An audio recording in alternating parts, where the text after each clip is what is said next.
আর সর্বশেষ যে স্তম্ভ ভাঙবে সেটা হলো নামাজ। গত 100 বছর পৃথিবীর প্রান্তে প্রান্তে তারা মুসলমানদের উপর অত্যাচার করেছে। সব তন্ত্রমন্ত্রের খেলা পৃথিবীতে শেষ হয়ে গিয়েছে। আল্লাহর শিকড়ে বাংলাদেশেও কালেমার পতাকা উড়াবে ইনশাআল্লাহ। কালেমার পতাকা উড়াতে রেডি আছেন ইনশাআল্লাহ।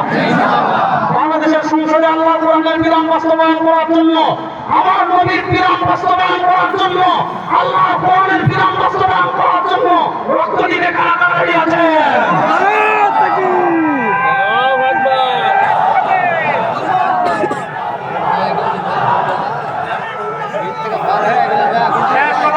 শেষ কথা বলে যায় মুসলমান। শেষ মেসেজ ভারতের বিরুদ্ধে আমার জন্য প্রস্তুত আছে।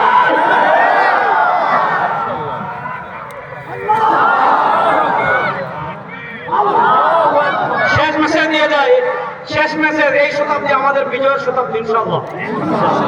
এই শতাব্দী আমাদের বিজয়ের শতাব্দী ইনশাআল্লাহ। এই শতাব্দী থেকে বিজয়ের ঝান্ডা শুরু হবে।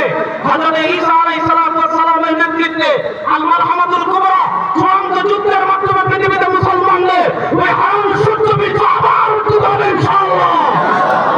সুতরাং যুবকরা প্রস্তুতি নেন ইনশাআল্লাহ। যুবকরা প্রস্তুতি নেন ইনশাআল্লাহ। মুরব্বীরা প্রস্তুতি নেন ইনশাআল্লাহ।